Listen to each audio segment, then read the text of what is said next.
So just to remind everyone that it's helpful if we square from the centre front to the bust point, and we square from the centre front for the waistline. This is our hip line at the bottom of the block, waist at the smallest part of the block, and our bust line near the underarm.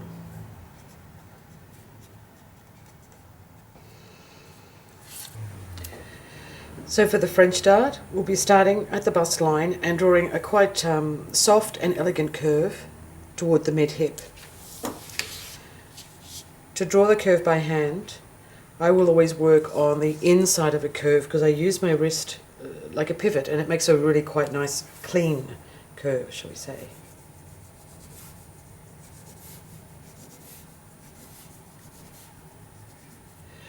So equally, you could make it by hand or you can use a French curve, and as you can see the shape is very similar.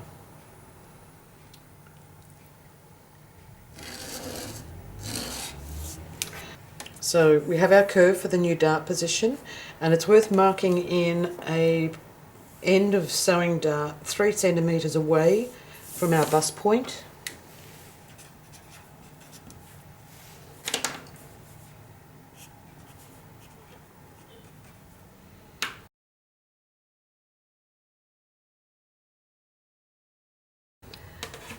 And I'm going to continue with the cut and paste method that we have been using so far on the dart transfer. And so by that I mean to cut into the new dart line and then to fold out the shoulder dart, releasing the shaping into the side seam.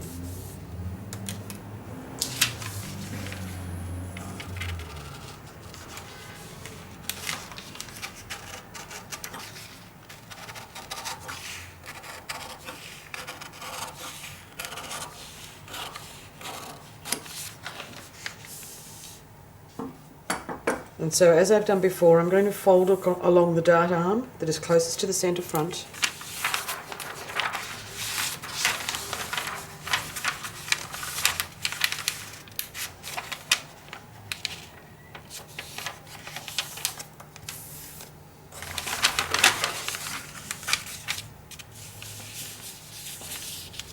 So completely close the shoulder dart.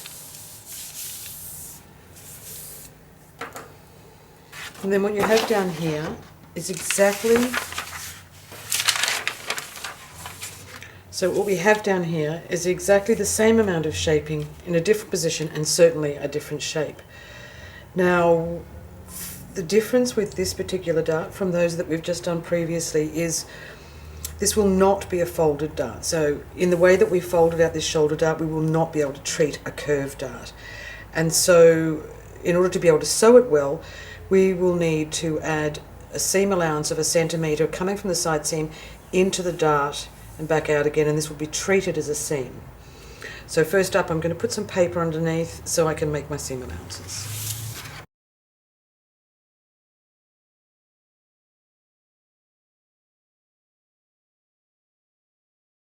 So as a reminder, in the middle of this space will be the sewing end of our dart. And so just to give ourselves a good stitching line, I'm going to gradually shape this curve into that new dart end.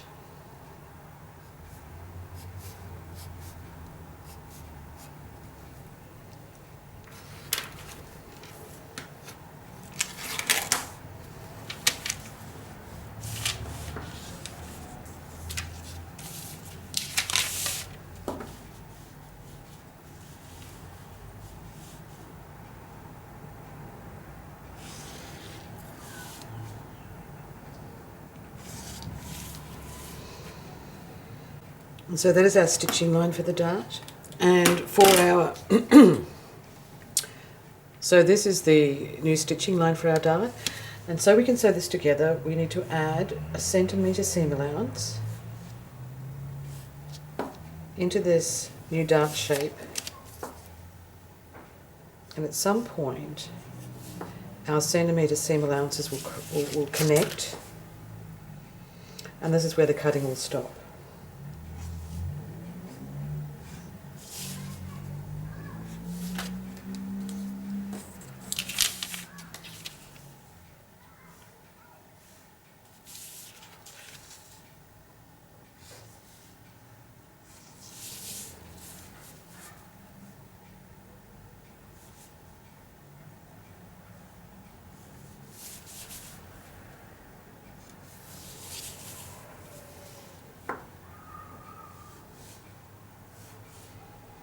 And so when I use this ruler, I'm using this line here that's exactly 1 centimetre from the outside edge of the ruler to be able to quickly put my seam allowances on.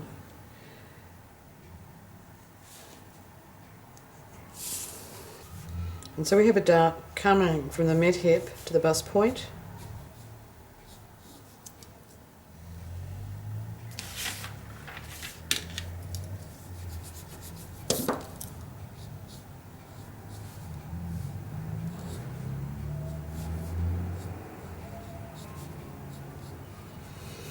And it's quite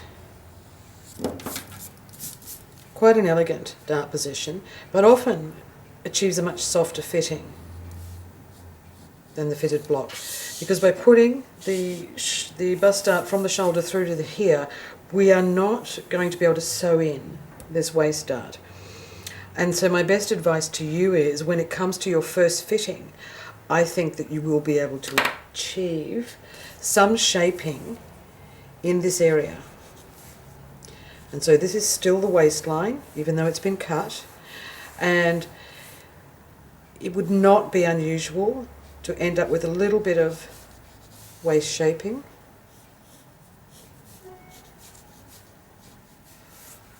That vaguely resembles a dart shape. Not all of it, I don't think, but you'll be able to do this pinning in the first sample or the first toile. So I wouldn't ever guesstimate it. I would wait until I've got my first sample, then I'll pin in around the waist and just see how far the fabric will let me fit that part of the garment. But largely you are looking at something with a slightly softer fit with this dart type.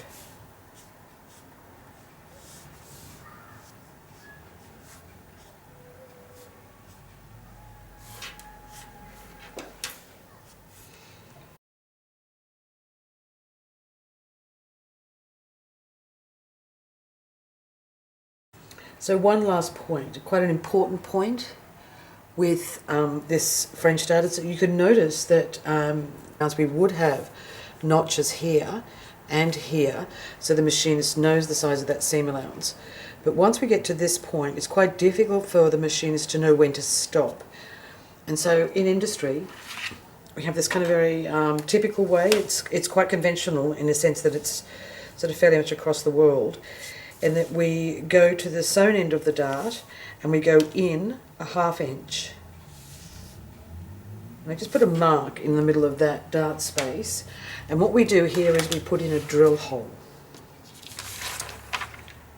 And so piece of cardboard underneath to protect my table, and the mushroom punch, which comes with 3 different size die pieces. I'm using the smallest one, and it'll make a hole in the pattern, and that is there so that when they cut the pattern shape, they'll use a stiletto very much like this, and they will shove the stiletto through the fabric, and in doing that they don't necessarily break the yarn of the weave, but they do shove it aside, and it leaves a little mark for the machinist. And so that machinist knows once they get to here that they will head for that little bit of damage in the fabric and go 1/2 inch past it. Hides the damage at the back of the garment, gives them an accurate sewing position. So these drill holes are often marked with a red circle, and this is to bring the cutter's attention to them so that they actually mark that through when they cut the garment out.